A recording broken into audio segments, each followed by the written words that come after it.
listen, it does not need to be a new year, a new you. It just needs to be a new year, a healthier you. Because sure, okay, they trying to take us down at every front. So get some TLC products and up that metabolism and up that energy and up that immune system, okay, that digestive system. Get that all together with these TLC products right here. And don't forget, okay, sign up for ifyoucanmove.com and become a part of the online gym and shed the pounds, honey. We're starting a new challenge on January 3rd, and I would love to see y'all there. Get the links down below. Hey everybody, what's up? It's your girl Bondi Blue, and I am back for another Salt Lake City review, y'all. Yes, that's right. Real Housewives of Salt Lake City. Now, the first half of this show, they were boring me. Like, I'm not even gonna lie. I found it so hard to, stay paying attention to Whitney and her brother and her sister meeting up with their dad in his terrible wig, and, them just expressing how disappointing it has been having a father that's been on, prescription pills for so long, and now he's gotten the help, and Whitney wants them to see that he's actually taking action and he's made all this progression. And they finally have to, look at him as a person and realize that they miss him and that they want to try to make it work, being in their father's life. And I'm just kind of like, child, I hope this man don't disappoint these people, because they seem like they don't really trust that he's clean. I don't know what all he's done. I don't know whether it's because he's harmed them because of his drug use, or whether it's because that's just a part of the Mormon religion, that if you do drugs, we have to ostracize you. Like, I don't know what it's about for Will and the sister. What's the sister's name? Shaylee or Shay, whatever her name is. Yeah, I don't know what it's about for them. I'm just happy that it seemed as if they cared, because I feel like it's really messed up to throw your people away when they make mistakes, especially when it's stuff like that. Like, I went through a depression. I got caught on prescription pills. Then I became a drug addict. It's not like you intended, to mess life up for everybody like that. You know what I mean? And from what I understand, he was still like a good father to them when they were kids. So I just kind of feel like, there should be a little bit more compassion for your own damn daddy. So this was cute but boring. Then Sharif and Jen, y'all, they want to hook Heather up with this guy called Big Easy that has played ball with Sharif. And Sharif is more excited than anybody else at this table for Big Easy to show up. I was just kind of like, he is giddy in his seat. Look at him, all excited.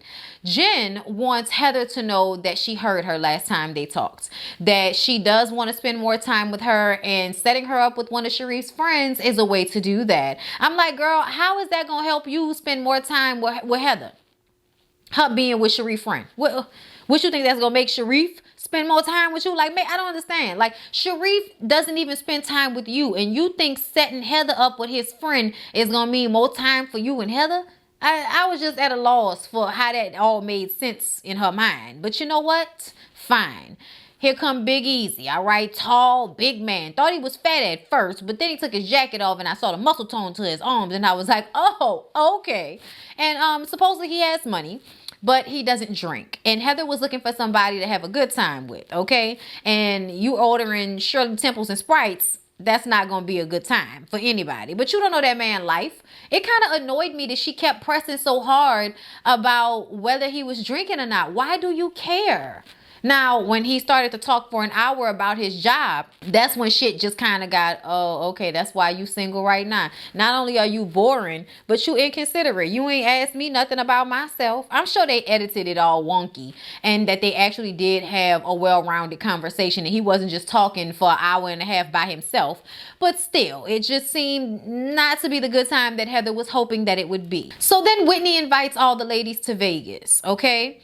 And even though everybody's gonna go except for Mary, which I kind of felt like, Mary, you just don't want to be on the show, do you? Because this is how you're gonna be on the show, is if you're actually around the other ladies. You were so sad and so upset that Jen didn't invite you to her husband's birthday party. Whitney invites you to go to Vegas, and now you're gonna sit up here and act like you don't want to be around her. Bitch, which one is it? Pick a side, okay? Because I'm confused. Either way, it looks as if she just wants to stay inside her house with all her things, all her clothes and her objects and shit. I don't even think her husband is home. Yeah, y'all. Mary gives me the creeps. You are right, Alex. Real Grey Gardens. Giving real Grey Gardens tease. Like in a few years, the house is going to be completely, in disarray. And she's just going to be holding on to, all of those clothes that are buried on top of her for dear life. Lisa wants an apology. And I was just kind of like, so why not try to have that conversation with Whitney before? When Whitney invited you, it just would have made sense to say, well, are we going to talk about the situation or what? Instead, she calls Meredith so that they can talk about it. And Meredith wants to get to the bottom of whatever Jen said about her marriage. She may act like she don't want the drama, but I think she wants to get to the bottom of what Whitney was talking about when she said that Jen was talking about her family. She does see Whitney more like a messenger. And I'm like, that's because you're smart, Meredith. I don't know why you're friends with Lisa. Like, I get it, but then I don't. You know what I'm saying? Because Meredith just makes more sense to me than Lisa does. Lisa definitely moves from a place of, like, I don't know, narcissism, I guess. Everything has to revolve around her. She's quite annoying to me as the time goes on. I thought I would like her more, but she's just really annoying. It's all about me. And if you're not like me, then something's wrong with you, and I'm over her energy. So everyone but Lisa shows up to the airport on time. Everybody gets on the flight together. Whitney has a long weave-in. It's cute. Jen has too much damn luggage, so they need a second limo just for the luggage. Whitney peeps that Lisa is trying to make a statement by not showing up to travel with the girls. And then the story is later on that she was already in Vegas for work. Why didn't you say that? Well, I didn't feel like I needed to say that. It's not any of her business what I like. All right, Lisa, like, you just being difficult to be difficult, and the shit is immature and stupid. Whitney is over it too. Whitney said, oh my God, I can't. Okay. I just like, I can't, look like I'm taking a shit and being sexy at the same time. Oh my God. Like, I was just like, wait a minute. Is that what Lisa looks like to you? And then I thought about it and I was like, yeah, she does kind of have this contentious look in her face, but then kind of trying to give you this sexy eye. So yeah, I get that. Jen also knows that Lisa is doing this on purpose because she and Lisa had a conversation amongst themselves to which they, talk mad shit about Whitney. And I just kind of feel like, so how is that any different for what everybody else is doing? I'm so confused. Whatever.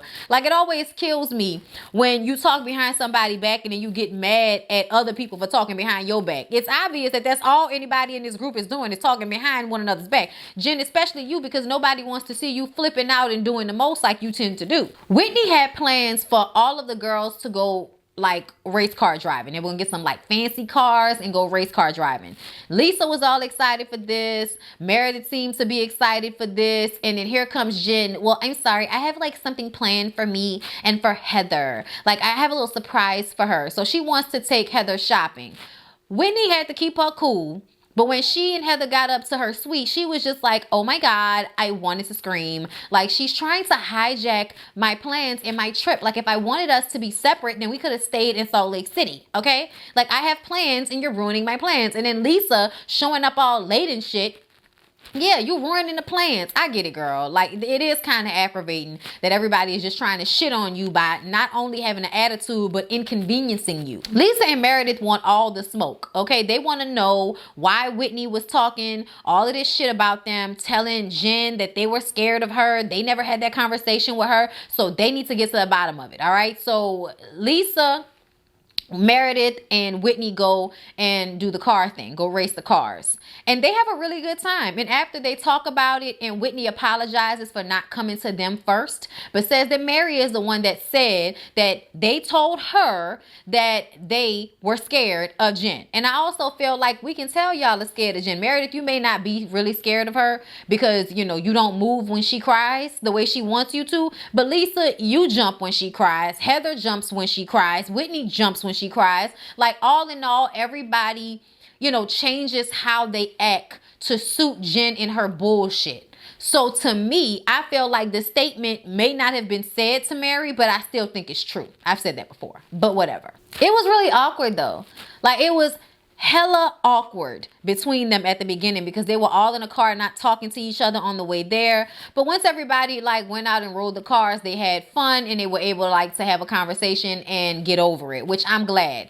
Lisa's ass, you know, was so excited about driving them cars and was doing 70 while everybody else was doing 140 or 130 or something like that. Like driving Miss Damn Daisy on a racetrack. The man was like, little gas, little gas. He kept saying it and she wasn't doing it. She was scared. Heather and Jen go shopping.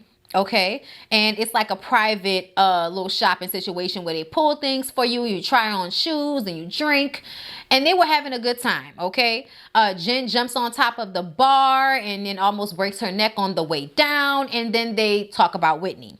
And Heather is trying to understand how it is we got back on the subject of Whitney when I thought that y'all had made up. Y'all had a conversation. She apologized. She said she was sorry, and you're still upset. Jen starts to go off about how Heather needs to have her back against Whitney because Whitney is the one that wants to bring shit up at her husband's birthday party and then doesn't want to follow through with it. I was like, what the fuck are you talking about?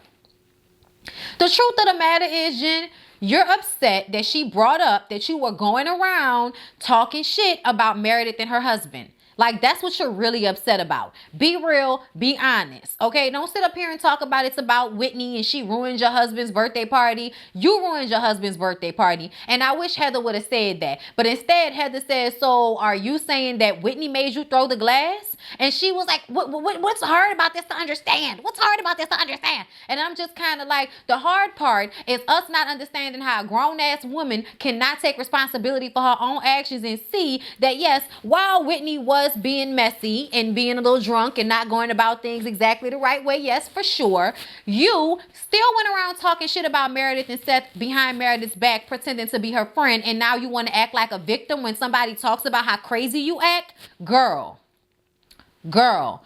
Jen and all of her face plumpers can miss me. Like, I'm annoyed with her. I'm over it. Like, oh my God, throw her away. Heather seemingly is over it at this point because Heather is like, you know, Jen just wants you to be like a henchman for her. She doesn't want you to be a friend. She wants you to be somebody that's going to buck for her whenever she says to do so. And I'm like, well, Heather, when are you going to decide that you're a grown-ass woman and you're not going to be her little yes woman? You're not going to be a henchman for her ass. When are you going to do that? I'm waiting. But yeah, y'all, that was Salt Lake City. It wasn't really much to it. Child, just watching me and my new haircut was more entertaining than these hoes. Okay? But at the same time, child, Jen is working on my nerves. I just want to put that out there. But yes, please don't forget to like, comment, and subscribe to my channel if you have not already. I love y'all, and I'll see y'all in the next one.